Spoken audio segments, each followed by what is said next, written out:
The name stands for Equity and Access, and I break it down here. The goal is to help advance equity and access for historically marginalized population by asking the following questions with our techniques. Algorithm, what can tech do? Mechanism, there's human beings. What institution should we design? Optimization, what are operational frictions that we can expect and optimize? Some quick stats, members, about 3,000 people in 50 countries. The leadership is very diverse, computer science, economics, operations research. We cover all 6 continents. And then activities includes working group. I'm gonna abbreviate it to WG. We have a lot of tutorials in other conferences, community events, and this conference. So, all of this you're probably familiar with. I wanna kind of put the working group within the EAAMO ecosystem. So this is EAAMO, the whole thing. And so we have a board of director and advisory board. We're now a nonprofit. And then you are right now here at the conference, and the conference is an annual event. You have the event, you have awards, you have proceedings, and then you have program chairs and general chairs there. And then I'm under the Bridges subgroup there. And so I'm the executive director. And then we have EAAMO core functions that runs finance, operations, communications, development partnership for all of EAAMO. And then Bridges, which is what we're talking about today, is our year-long activity. So we're special in that we're not just one conference that is a one-time thing, but there's a year-long community. And today we're gonna talk about the working group, but we also have colloquium that also runs year-long. And then we have a lot of career support for people who are doing this kind of work. We know that this kind of work could be difficult, could take more time, requires interdisciplinary effort. So we have career support for faculty, doctoral students, and also emerging researchers such as the Summer of Science program, and we have undergraduate outreach as well. Okay, so why have a working group? So if you think about the gap between research and practice, this is kind of how you could put it in a table. So think about the primary concern of practice. You want to solve a practical problems, and usually this problem have multiple facets. In research, you want to find a novel insight, a cutting-edge insight in a single discipline. So you have a couple dimensions there that doesn't match up. In practice, you don't care about semesters. You just want your problem solved. In research, you have semesters and years and the academic calendar. The people on the ground are not expert in academic fields. People in the academia doesn't have expertise in the practical context. Managing these projects are also really different.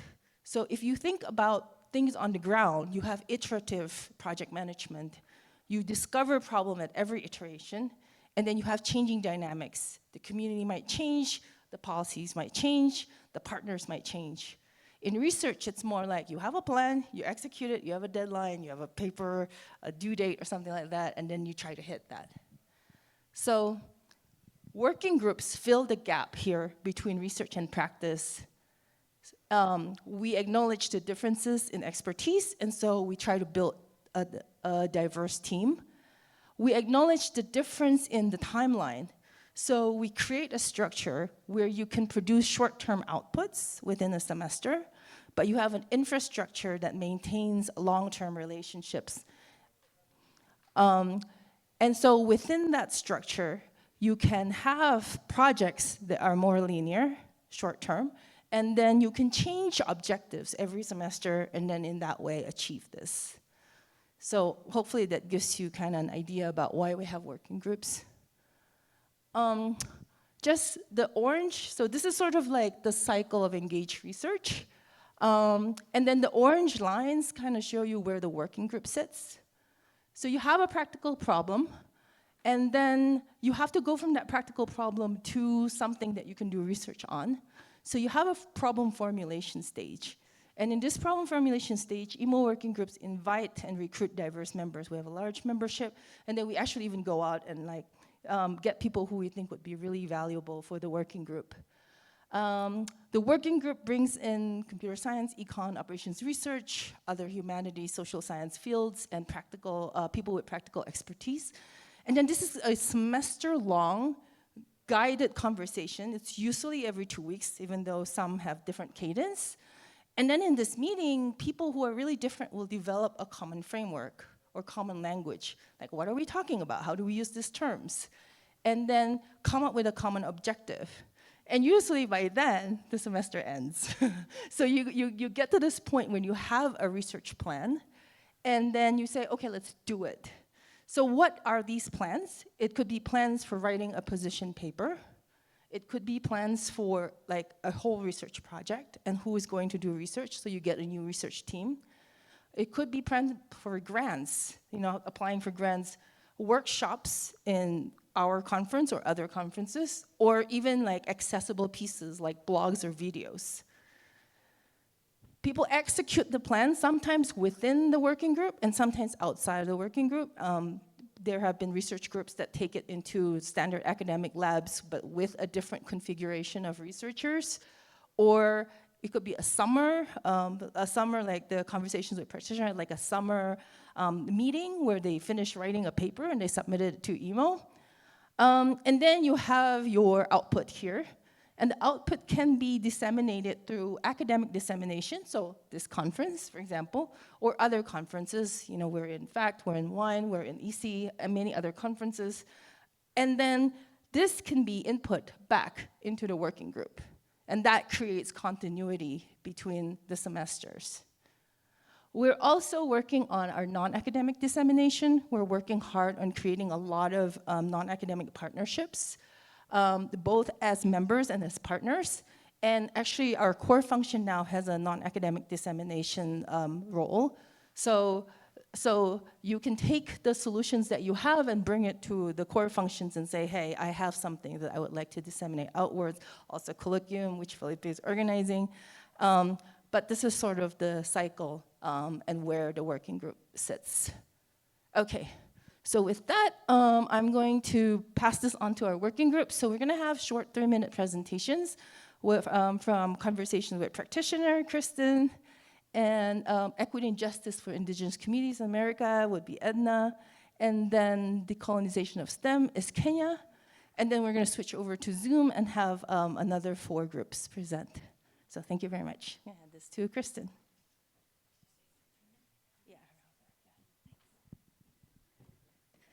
Hello, thanks a lot, Sarah, for the presentation.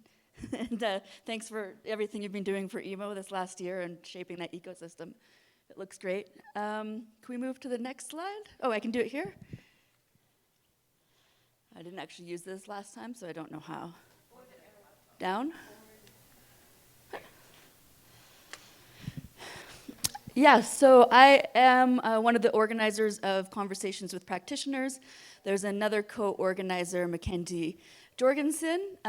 This group actually began in 2021. It was started by one of the founders was Matthew Olkers, who's still involved with EAAMO.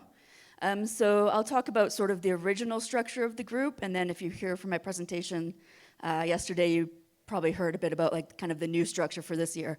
But the original structure for the group was really nice because they built it with this sort of output idea kind of built right in.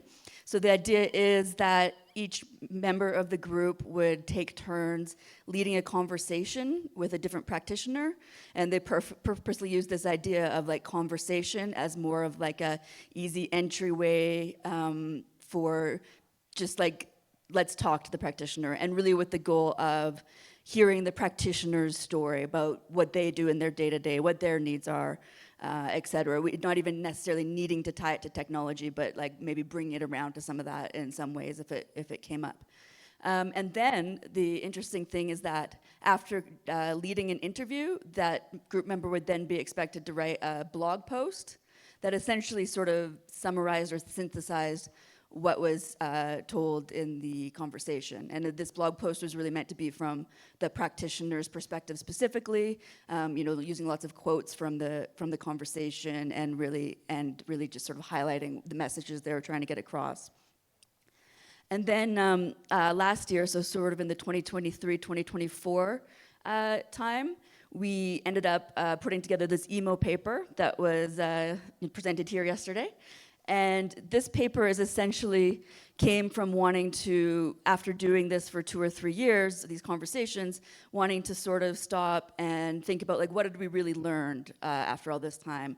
And what have we really put down in paper in all these blog posts? What do we really want to share to people now that we've had time to think about it? And it started from maybe being like a summary blog post idea, just to try to bring people into our group and everything. And it turned into this more reflective paper that now has sort of turned into a document that we can then share with new members to sort of clarify like the stance of the group and what the, what our sort of policy is for doing these conversations with practitioners. And then just in the current year, the structure's shifted a little so that instead of going, every couple weeks talking to a different practitioner, instead we're spending the whole 2 semesters with one working group, or one organization specifically. So this year we're working with a group called Chain. They work in the gender-based violence space in sort of a global context. And what we're doing is we're still maintaining this sort of conversation concept, and specifically in this first semester, really focusing on these conversations, but instead with like everybody at Chen, all the people who work for Chen, sort of joining us in conversations, and this time with like a specific idea to lead towards some actual projects to have sort of an outcome for Chen. So we already have like 2 projects sort of settled on, they'll be focusing on, and then this semester will be sort of shaping them specifically, and then the second semester kind of implementing the plans that we've made. So that is the group, the past and the present, and definitely welcome you all to get in touch with us. We're on the EAAMO pages and everything. We're always looking for new people and new ideas for what to do next.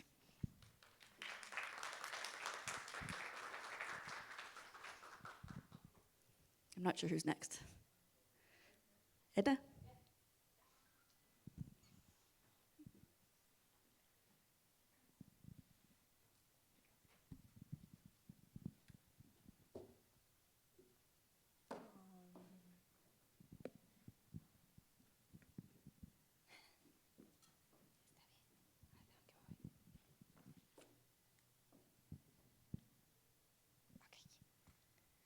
Buenos días a todos.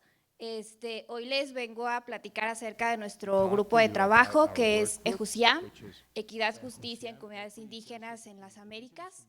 Me gustaría primero contarles quiénes somos nosotros. Somos una iniciativa que busca abordar las desigualdades históricas y sistémicas que han enfrentado nuestros pueblos indígenas. Entonces, ¿a quiénes reunimos nosotros? A un grupo de investigadores, a líderes comunitarios y a los propios miembros de las comunidades indígenas, con la finalidad de formular políticas, estrategias y programas que nos ayuden a promover lo que es la equidad, el acceso a los recursos y la protección de los derechos para nuestras comunidades indígenas. Sobre todo porque lo que nosotros buscamos es visibilizar el conocimiento y las tradiciones indígenas que hoy en día pues no se han volteado a ver. Entonces nosotros queremos darle esa importancia porque a través de ellos podemos nosotros abordar diferentes problemáticas que hoy en día enfrentan estos pueblos.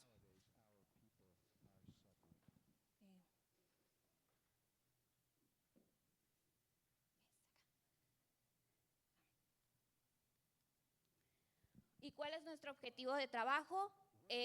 Buscar desmantelar estas barreras precisamente y abogar por un desarrollo inclusivo que respete e integre los conocimientos y las tradiciones indígenas. Entonces, ¿cuáles son los temas que nosotros abordamos en nuestro grupo de trabajo? Principalmente temas como derechos humanos, educación, salud pública, preservación cultural y conservación del medio ambiente. Y entonces, ¿cómo trabajamos nosotros? Nos reunimos virtualmente cada 2 semanas a través de Zoom.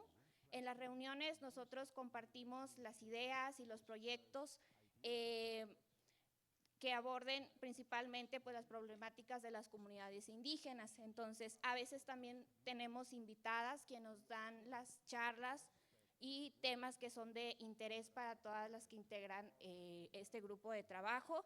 Además, también me gustaría destacar que a través de los 2 años que se ha implementado el Verano Internacional de la Ciencia, hemos reunido a más de 20 mujeres originarias de comunidades indígenas de diferentes etnias, entre ellas Tenec, Náhuatl, Zapoteca, Mixteca, Rarámuri, Purépecha, entre otros. Entonces, todas estas mujeres que conformamos compartimos nuestras ideas y abordamos para tratar de darle solución a las problemáticas que enfrentan nuestras comunidades. Muchas gracias.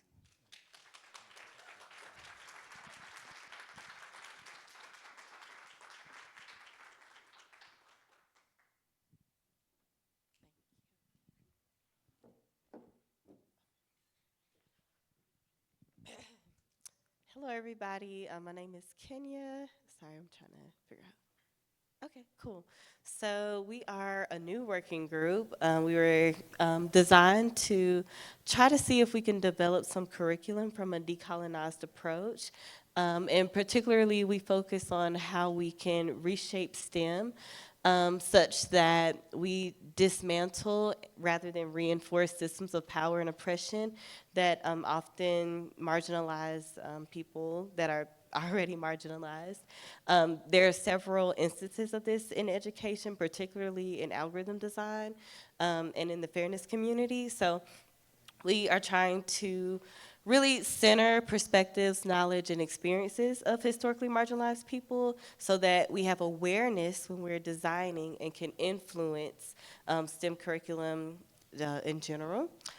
Yeah, and this is definitely a form of resistance and deconstruction, so we love our group for that. So some of the activities that we engage in is designing and producing actual curriculum. So we're not just talking about it, we're actually producing something, which is super cool. We also want to provide a type of support for students and professors. So we don't want to only work with students or each other. We also want to work with professors and students in their environment, right?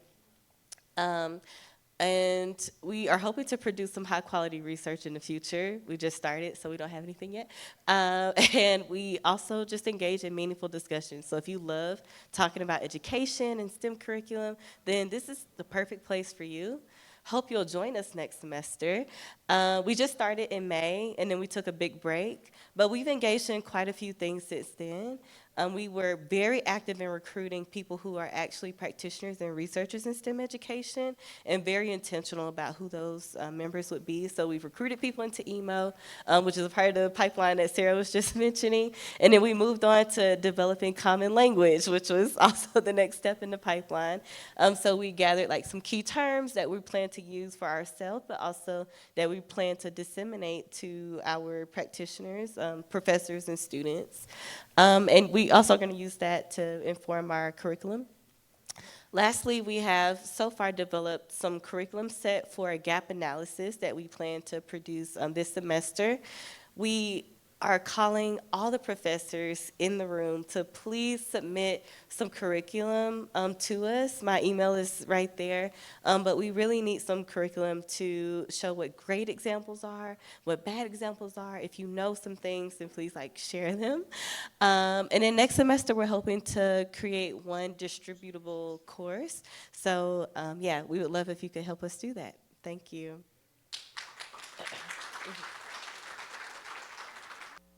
Someone give me a thumbs up when I'm supposed to go. Hey. Hey, it's me and Big. Hi, everyone. All right. So how are we doing slides? Should I just say when we should advance slides? Are we going to have slides visible?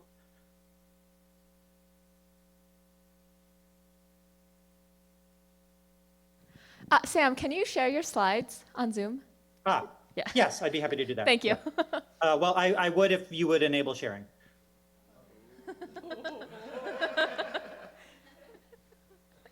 Is ancient. We've been around since before the pandemic. I don't know exactly how many years.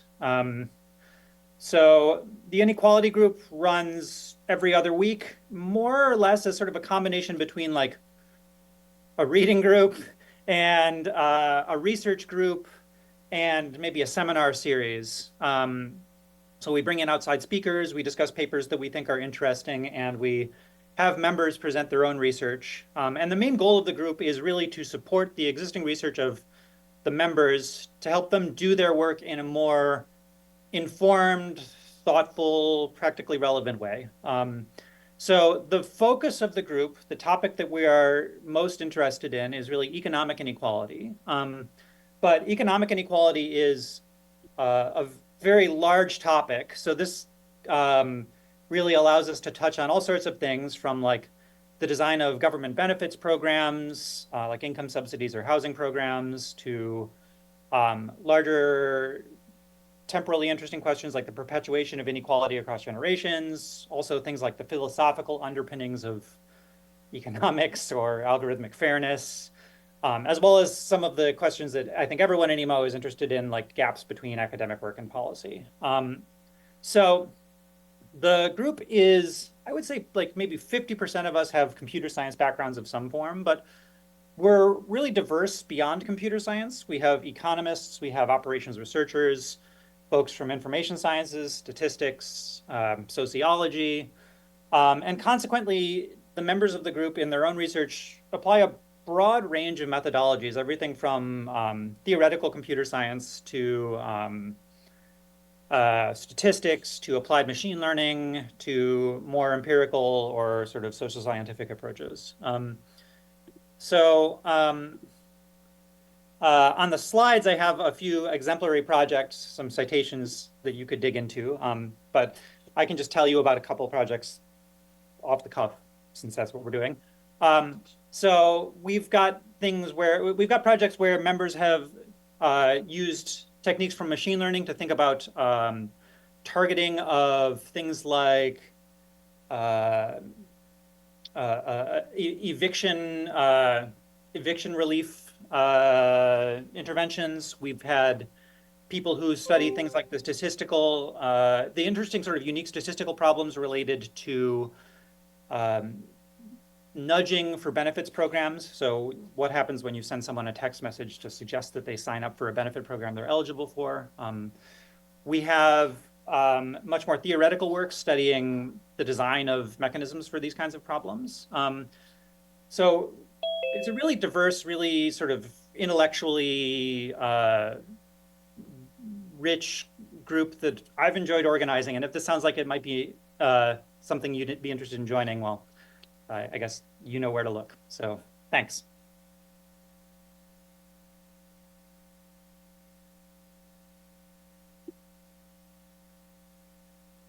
We'll share the slides for the working group session broadly so that people can go there and pick up the links and the emails there.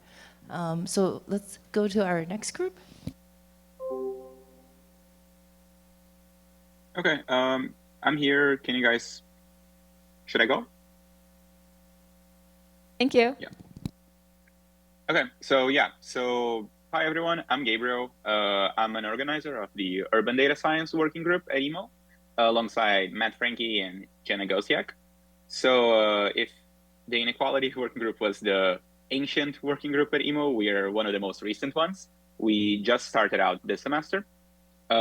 Actually, we started out over the summer as an internal reading group at Cornell, where the three of us are PhD students. And the idea there was to discuss papers that are from a wide range of disciplines, like urban planning, computer science, sociology, public policy, but all target a quantitative and critical study of urban phenomena. So the type of research that our members do is research that works at like prediction or addressing bias or mitigating inequality in cities and in urban governance. So we do have members from all these departments, and that's why our working group has room for a lot of discussion, because we have people bringing in different methods, different expertises, different data sets, or different papers that they know, and then they are able to share all of each other. And Matt's going to talk about a little bit what he's been doing this semester. Hello. Okay, perfect. Yeah, hello, I'm Matt Franke. I'm also a co-organizer of this working group.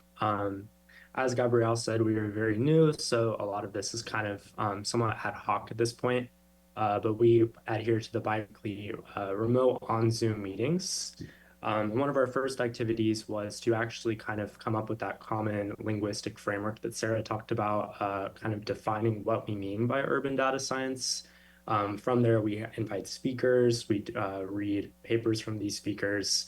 Only about half of the meeting consists of the talk, and then from that, we do more of a discussion versus kind of a Q&A type situation.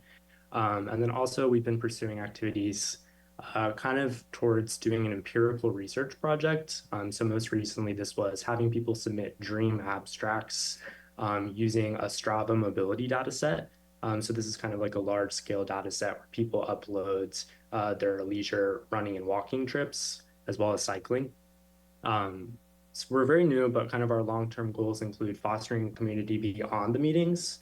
Urban data science is definitely something that probably almost has more industry practitioners than academics. And so this is something we're looking at, is to kind of bring more of an industry perspective into the group, as well as to kind of pioneer what a collaborative empirical research project would look relative to some of the more positional papers that EAAMO has typically produced.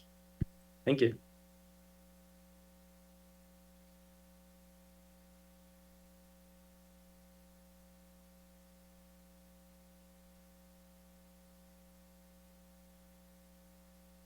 Should I just go on? Yeah, this is algorithm law and policy. Go ahead. Yeah. Hello, everyone. I am Xu Dong. I am a PhD student from National University of Singapore in Singapore, and I am one of the co-organizers of the Algorithm Law and Policy Working Group for this academic year. And the other co-organizer of this working group is Joe Baumann from University of Zurich. And this working group began its meeting in spring 2022, mainly growing out of the other working group on bias, discrimination, and fairness. So the people here usually has a interest in bias, discrimination, and fairness.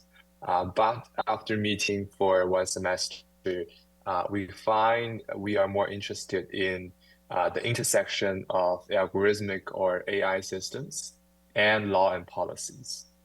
On one side, law and policy, they are shaped by emergent technologies, algorithmic and AI systems. On the other side, people are changing law and policy in response to algorithmic and AI systems. And I would like to share maybe two projects that either we have completed or we are currently doing to give you an overview and a taste of what this algorithm law policy working group is working on. So the first one is actually a published paper that discussed the current antitrust landscape in generative AI market. And basically, we kind of discussed the whole generative AI stack and argued that at the very more the bottom layer, the kind of model layer, foundation model layer, there is a antitrust problem. We discussed this with respect to Euro Digital Market Act, which argues that bigness itself might be a problem because some resources might be fundamental in markets to perform efficiently. And we argue that in generative AI landscape, foundation models might be such a resource, just as kind of small and individual businesses online nowadays rely on cloud computing to be able to really access their customers. In future days, small and individual business operators, they will be relying on foundation models as the kind of infrastructure access their customers. And that's where we argue that antitrust cases should be made in this landscape as well. That's a paper actually in a project, a semester-long project led by our previous organizers of working group. It's Ashay, who is currently a professor at London School of Economics, and Anna, who is currently in Max Planck and is still working with a EAAMO, and Thomas, who is currently, I think, doing his own startup right now. And the second project that we are working on this year and is a project on global AI regulation and policy. So you must have heard a lot of AI regulation problems. For example, how to regulate frontier AIs, AI that might possess capabilities that are to some level harmful to society, and and the other would be misinformation, how to regulate misinformation in generative AI, how to regulate emergent IP issues in the training of new AI systems. So these are emergent AI regulation and policy problems. And interestingly, in different countries, they are taking different responses to this problem. And this year, we are running a speaker series, having basically professors and practitioners, lawmakers from different countries, including Hong Kong, Singapore, US, and EU, to speak on these AI regulation issues. And we have finished these rounds of speaker series. And our next step is to produce a AI Policy 101, which presents like several policy responses to the same research question, so that smaller regions can have a kind of starting ground in forming their own response to the emergent AI policy and regulation problems. And that is what this algorithm law and policy working group has been working on in the past 2 years. And if you are interested in these kind of topics, do check out our website, and there is a form that you can sign up to join the group. Thank you so That's all. much. Thank you.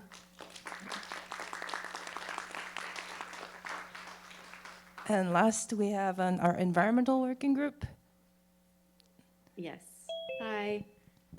Hello, everyone. So my name is Hannah. I'm currently a second-year PhD student in computer science at the University of Southern California, and I'm here on behalf of the environmental working group organizers, which includes myself and Ivan and Anushka, who are both doctoral students at Stanford. So the environmental working group has been around for multiple semesters, but after a brief pause, Ivan, Anushka, and myself are starting it up again as first-time working group organizers, and we just started this fall, so we are very new. And our working group members, as well as the organizers, come from very diverse computational backgrounds and from different environmental interests as well. So some examples of the environmental topics that are represented in our group and that we plan to discuss are wildlife conservation, wildfire prevention and policy, and energy. While some of the computational interests, these can range from predictive models to market design or to things like causal inference as well. But another area where we are pretty diverse is the representation of where people are actually affiliated. So beyond just academic affiliations, we have members that are a part of industry organizations, as well as people that have been affiliated with nonprofits. So we hopefully have a lot of different perspectives, both on the method side, but also in the application side. So currently the environmental working group operates with biweekly meetings, and these include a mixture of guest speakers that exist kind of across these multiple environmental and computational methodologies that I discussed. But we also make sure to give our members times to present their own work and share what they've been working on, to get feedback from other individuals in the room, or maybe to give alternate perspectives. So knowing that this is our first time running a working group in the short term, our goal is to generate a survey of existing works and the open opportunities in collaborative spaces, such as in computational sustainability. But in the long term, we hope to have more specific project ideas that can be developed into publishable works that will not only generate involvement within our biweekly meetings, but also get people really interested. So that way they would want to be involved even beyond just our biweekly meetings. But kind of the point to hit home with this is that it's a really exciting time to join the environmental working group, just as the topics of interest and the potential outputs for some of these more long-term goals we have are actively being influenced by the members that are a part of the working group now, rather than just the interests of the organizers. We really want to pick a project in a direction that it's going to have a large amount of interest from the majority of the group. So if you are interested in joining in the next semester, you can find all of our contact informations on the EAAMO webpage, and we would love to see you in the future.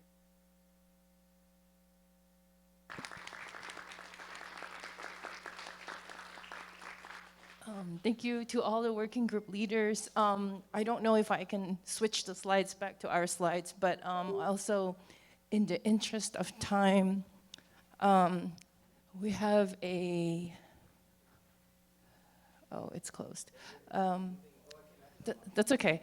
So we are sending out the slides so you can see every group and their presentation. Apologies for the screen sharing issues. So you can go through the slides and there's information about everybody. And then the very last slide, there's a QR code. So if you point to that QR code, you will get to our membership. Okay, you can pull it up. Francisco's gonna try pulling it up. And then that way you can join us, be in contact with us, and then we can help you get into the working group that you're interested in. And that's also all the information is also on our website, eamo.org. So, oh, there you go. So you can point to this, and you'll be on our membership list, and we will follow up with you. So if you're interested in a particular working group, there are spaces where you can write down what your interests. So we will hope to see you in the next iteration. Thank you.